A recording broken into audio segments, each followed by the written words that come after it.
What's up, gang? This is Josh here. I'm back on State Race. I'm gonna continue telling these stories. Stories about my life, stories about prison, stories whatever I might remember as we're talking. Yeah, I left off, kind of left y'all hanging on the last video when I said uh, the prison officer that was driving the bus had told us we were on our way to West Vegas. Now, West Vegas is Westville Correctional Facility here in the state of Indiana. So everybody on the bus, as soon as that correction officer said, we going to West Vegas, they had this look of terror in their eyes. And there were some old school dudes just shaking their head. They were like this right here. And I was just like, oh man, this place has got to be bad. If these dudes, they've been to prison 2 or 3 times before. And I know this because I heard them talking on the bus, or the week or 2 or 3 that I had stayed at RDC. I heard them talking in passing or in the chow hall, just talk about how many times they've been locked up. So, all kinds of things are running through my mind. So I'm thinking, now I'm definitely fitting to have to fight. I'm fitting to have to fight, which I knew when I got to prison anyways. I'd already been bumping in the county jail. I probably lost more of them than I won, but I was bumping. So, uh, I'm thinking, oh, well, fighting, I ain't never been through before, If, I'm probably the best motherfucker at getting their ass whoop you'll ever meet, guarantee it. But now I'm also thinking about, like, for instance, I had a friend from my hometown that had went to Westville his first time in prison. If I remember right, he had got tried as an adult for whatever he did, and went to prison at like 16. His first time went to Westville, and I don't know exactly what the laws were then. It might have just been that because he was 16, he was close enough to the age to go to prison in Indiana. I'm not sure what the law was, but he was 16 or 17, first time in prison, and they were sending him to Westville. So I heard about that when he had left to go to prison, or got locked up and went to prison, however you want to say it. But and I would think of him periodically, after he had, I didn't see him in the hood around the neighborhood no more, hanging out. He just disappeared. And we're just gonna call him Jeremy for. I'm not sure if I should use people's real name because I'm not sure if he's cool with it on here. But the dude I'm talking about. We're just gonna refer to him as Jeremy. So Jeremy goes to prison, right? And then he's supposed to have a 10-year sentence. So, and it ain't been, maybe 6 months, maybe 6 months. Um, I happen to find out he's back, he's out. And I'm wondering how to get out. Well, I go over to his house to visit him, and this man is in a wheelchair, like in a wheelchair, not as like just injured, can't get around. He's like in a wheelchair, and he's like a vegetable. Like he's can't talk no more, can't walk. I think he could recognize who different people were. Like I think he recognized me, but he was just had that like yeah, you know what I mean. I'm not making fun of anybody, but that's just how he was.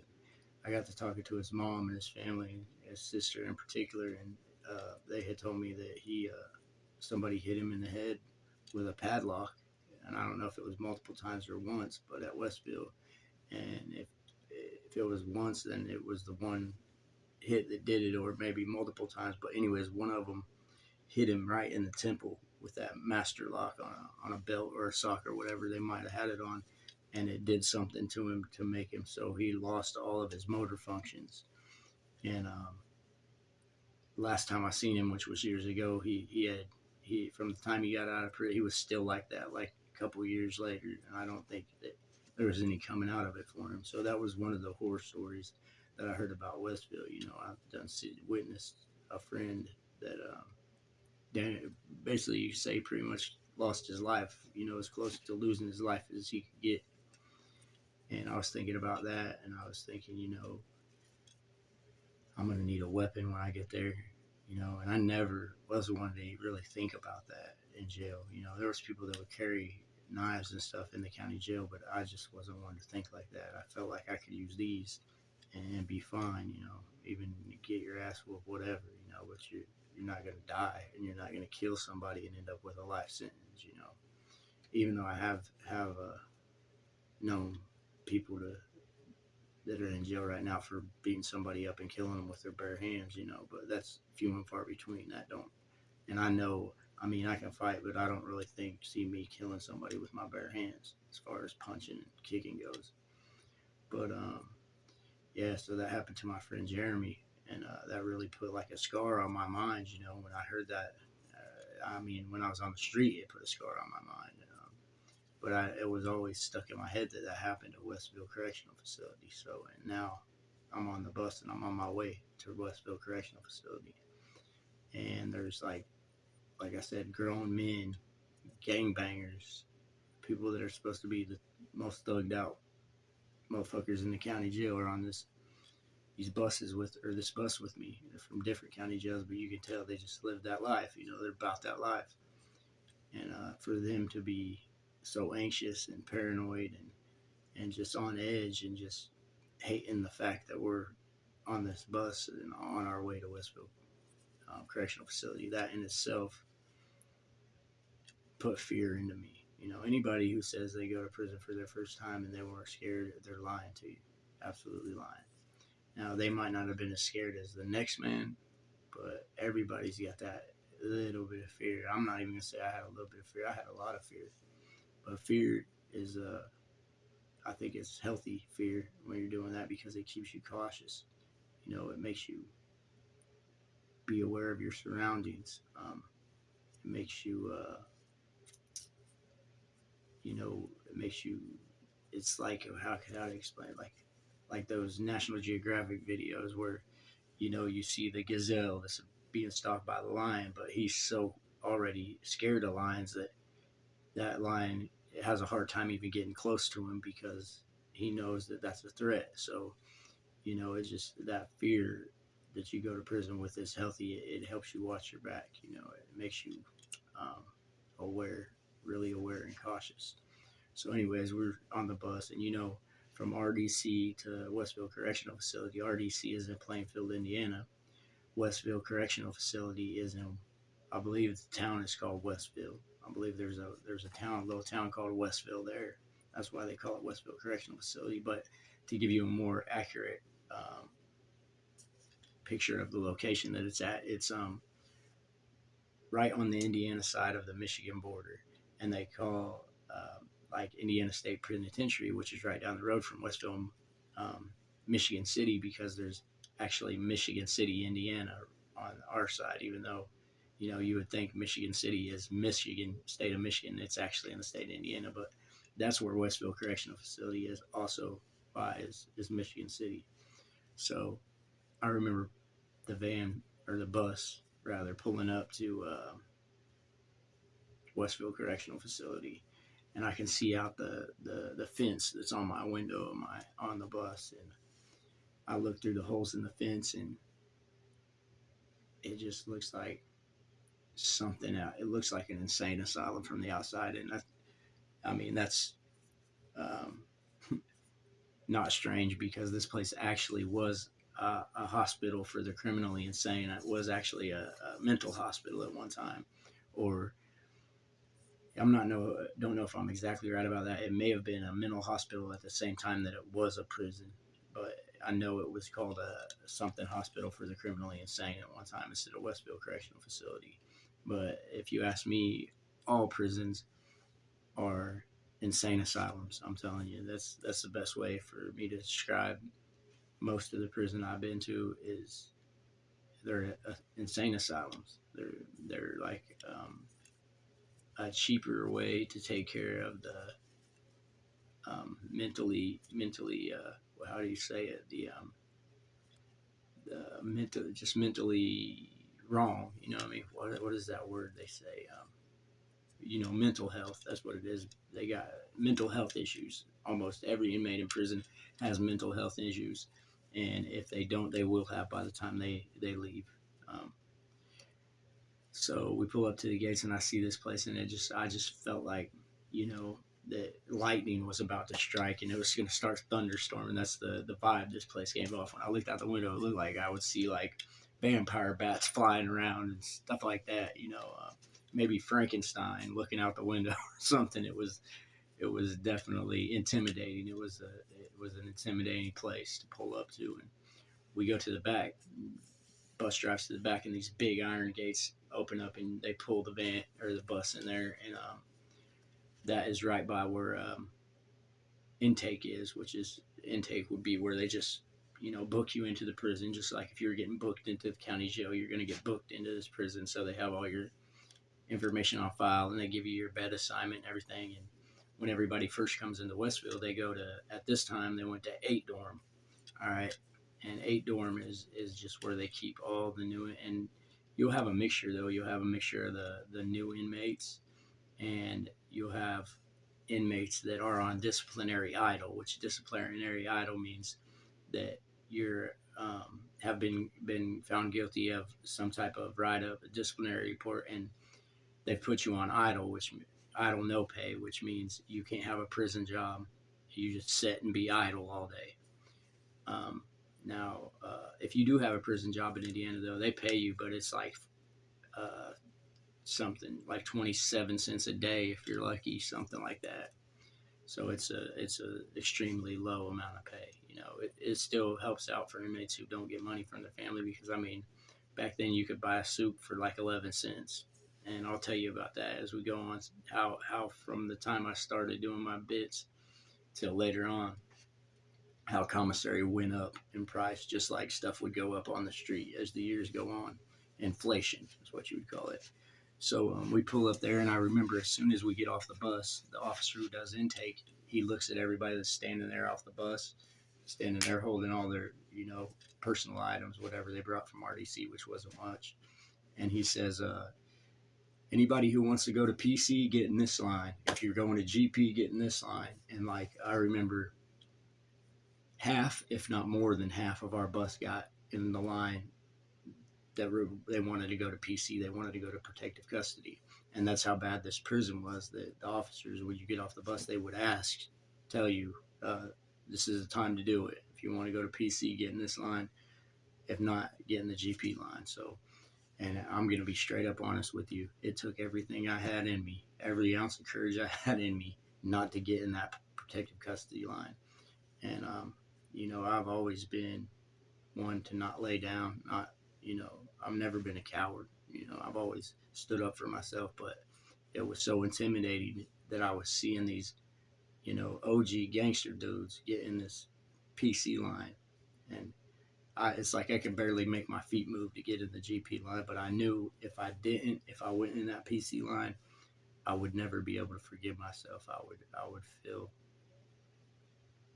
of less than a man, So I got in the GP line, and so they give us everything we need and stuff. And matter of fact, now that I think about it, I was the only white guy in the general population line. I mean, there was blacks and whites both they had got in the protective custody line, but I was the only white boy in the GP line. And because the reason I just remember that is because I remember the officer saying, "You're a brave one. You're a brave one. We got a white boy that ain't trying to check in. That's amazing."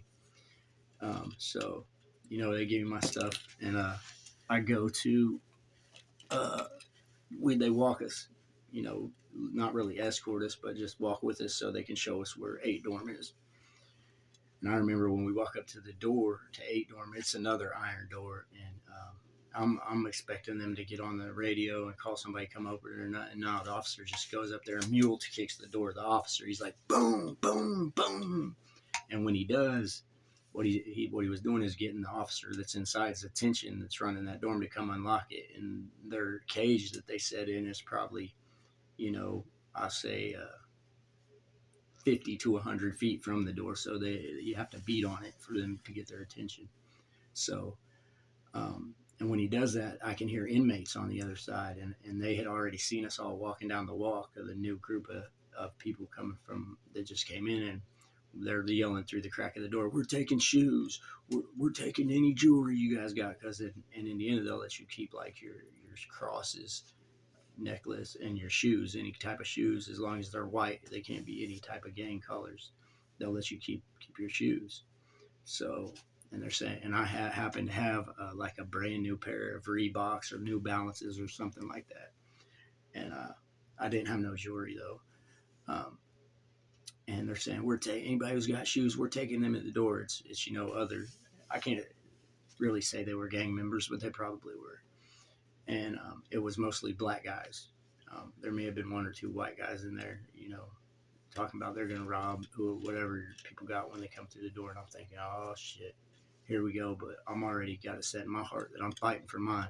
I don't give a fuck. Whoop me. That's the only way you're gonna get my shit is if you beat me so bad that I can't keep you from getting it. So, and when I walk in, I don't know if it's the because I knew I had to walk in with my head up, not acting like no badass, but just walk right through this gauntlet of inmates and act like it don't even faze me is my best route here. So I do. I walk, but what I think it was is there was a couple of people, guys behind me who just, they were black guys, but nothing against black people, but they just seemed timid. You know what I mean? They really seemed timid, and those were the people that group of people that were taking people's shit locked onto. You know what I mean? They were just right on them. Like, let me get those. And plus, it might have been that if I remember right, I think one of them had a pair of Air Maxes and one of them had a pair of Air Force Ones. Mine were some punk ass New Balances or something like that. Maybe they might have been Reeboks, but I think they were New Balances. And so they saw those better shoes, but still, I had a brand new pair of shoes on, and I'm the only white boy. I'm not gonna say in no way am I no badass. It wasn't something I did. It may have been the grace of God, but I was um, not bothered and was able to walk clean back to my bunk, get there, and start unpacking my stuff.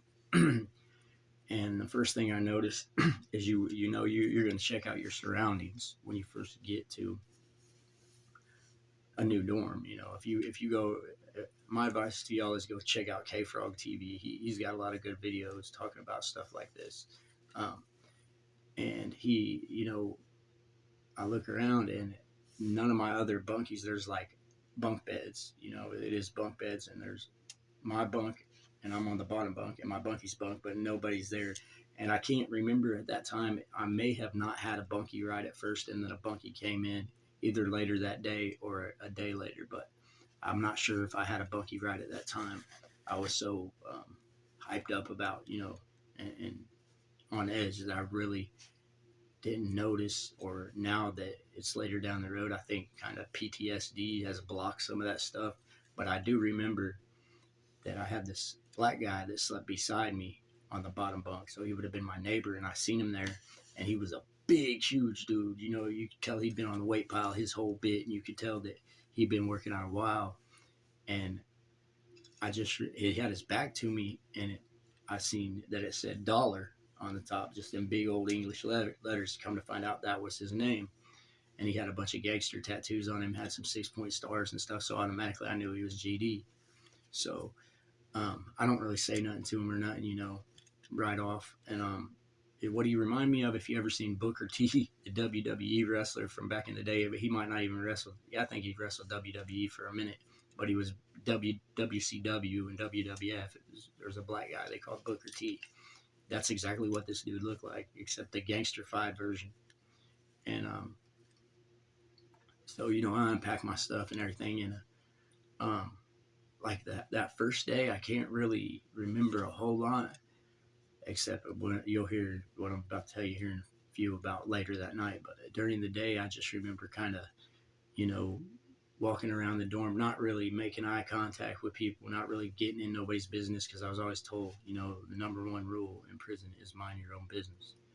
So, but I was kind of looking around to see if there was anybody I knew, and I happened to see a couple people I knew, but I knew them because they had just left the county jail where I'm from before me on their way to prison. So they had just got into the intake a few days before me, and had only been there, 2, 3, maybe a week, 2, 3 days, maybe a week. And I remember one of the dudes that was there. We're just gonna call him Bert. That's just because I don't really want to put his name out there either. I don't want to, because what I'm about to say is kind of embarrassing for him, so I don't really want to put him out there. But his name's Bert, and I remember that he paid somebody some commissary, because they'll give you what they call Jackie Chan's when you come in. Jackie Chan's are the little canvas, look like kung fu shoes. That's why we call them Jackie Chan's.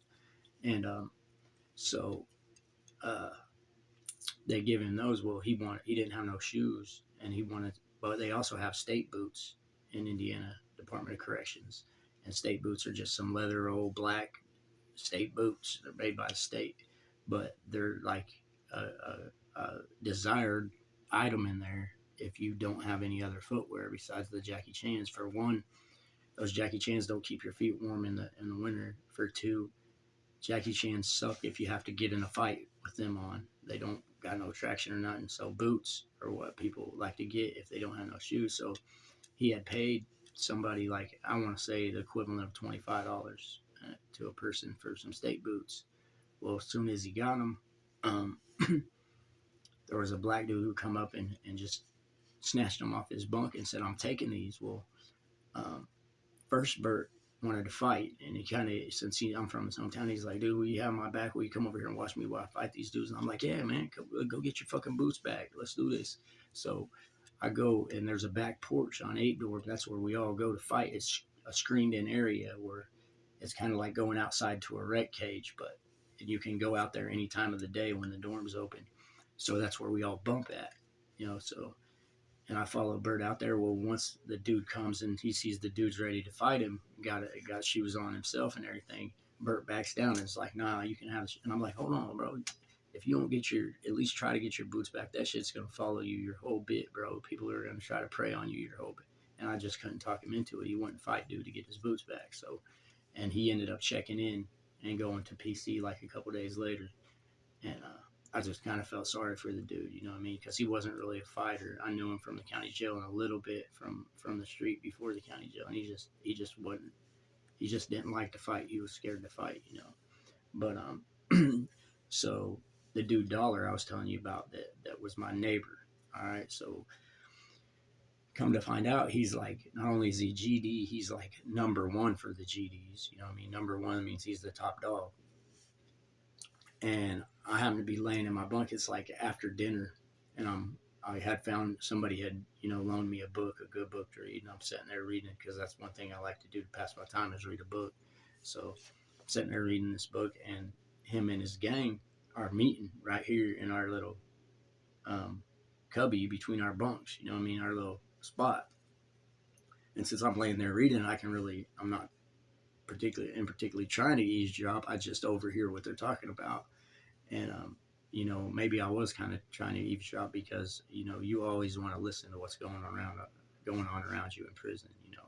You don't want to be obvious about it, but you want to be able to keep your ears open because you don't know who's talking about jumping who. Motherfucker might be talking about robbing somebody. I got these new shoes that I told you about. They might be talking about that, but come to find out, they're talking about one of their own brothers stole a radio, a little AM FM radio that they sell in prison from another brother of theirs, which they don't like thieves anyways in their organization, but it's definitely not cool to steal from one of your own brothers. That's definitely a violation. So, and this dude that did it is a big old dude. He's like I told you, the dollar dude looks like this dude Booker T. Well, the dude that is the thief, he is just as big, not as muscular, but he's got it, makes up for it in like fat, but he's not fat enough to where he can't move good. He's just ain't as in shape as Dollar. So they decide that they're going to confront this dude about stealing this radio. So Dollar has one of his gang brothers go get the dude. He comes down there, and him and Dollar start arguing. And the dude the thief is like, "Man, I was gonna give it back to him. Blah blah blah, swaze, this that," just trying to cop deuces and talk his way out of it. Well, Dollar basically tells him, "Man, you know what's up. You know what's up. You got a V coming." So dude's like, "Oh no, fuck that. Ain't nobody gonna violate me. Fuck that." And Dollar's like, "All right." So when they all disperse, they ain't done nothing to him yet. And Dollar, he's sitting there just by himself on his bunk, and I'm laying there in mine reading one, and he's like, "Hey, neighbor." I'm like, "What's up?" He said, "Man, if later on tonight we gonna get this motherfucker together probably, and it'll probably happen right around here in this bunk area. So you might want to, if you see motherfuckers coming over here and shit, you might want to skedaddle." So he was really just giving me a heads up so I didn't get in the mix of this big ass fight that might get ready to happen because they're thinking, dude's probably gonna try to fight back and they gonna have to jump him or whatever. It was just good looking out, really. He really didn't have to tell me that, but he did, and it was cool. That's how me and him kind of started being, we was pretty cool as time went on. But and sure enough, later on that night, all right, so I'm laying in my bunk though. I see like I see the dude come back over to talk to Dollar, and what it is, Dollar had sent for him and told him that they were going to discuss it again or politic it or whatever, some type of shit like that. And they went and got the dude, and the dude came over there by himself. Well, I done peeped it. All the other gang members are walking around the back way of the bunk to the other side of the aisle that these bunks are on to try to come up behind this dude from the back. And so I scoot out of there. I actually come off of my bunk, crawl in between two other bunks, and get out of there and walk. I was headed to the day room, but the shit jumped off before I could get towards the day room. So I, of course, naturally stood there and watched. And when they came up behind him, what happened is that they end up jumping him. One dude comes up behind him, bam, hits him in the back of the head. Dollar hits this dude in the mouth from the front, and they get to stomping him right in front of my bunk. Fucking, they're stomping the shit out of him. Stomping on his head, jumping off of bunks and jumping on his head. And when they're done, and this is lights out, mind you, they turn the lights out here at Westville, but it's not all the way out. They have these little security lights that give you a little bit of light in the dorm so you can see to walk and stuff. It's not really lights out at all, but the lights are just dimmer. And all the bunks sliding, squeaking, and shoes squeaking and shit. People are waking up in the dorm like, what the fuck's going on? Because half the dorm was asleep. And so now when they get done, the dude's just laying like right at the foot of my bunk, right at the foot of my bunk. And I gotta go. It's lights out. I don't want to get caught up running around because I feel like they're going to think I'm involved in it. And I know the CO is about to walk back through here for a count and see this shit. So what else can I do? I just go crawl in my bunk. And as I'm walking by there to get in my bunk, dude, I look down at this dude, his gold teeth and everything, like 3 or 4 of them are knocked out and just laying on the floor in this puddle of blood, right? It's crazy. So I just crawl up in my bunk. He's still laying at the foot of it. I just get up under my covers and act like I'm asleep. So, and the whole time I'm under them covers, bro, I'm thinking, God damn, what kind of place did I get myself into? And that's all I got for now. I'll see you guys next time on Stay Raised.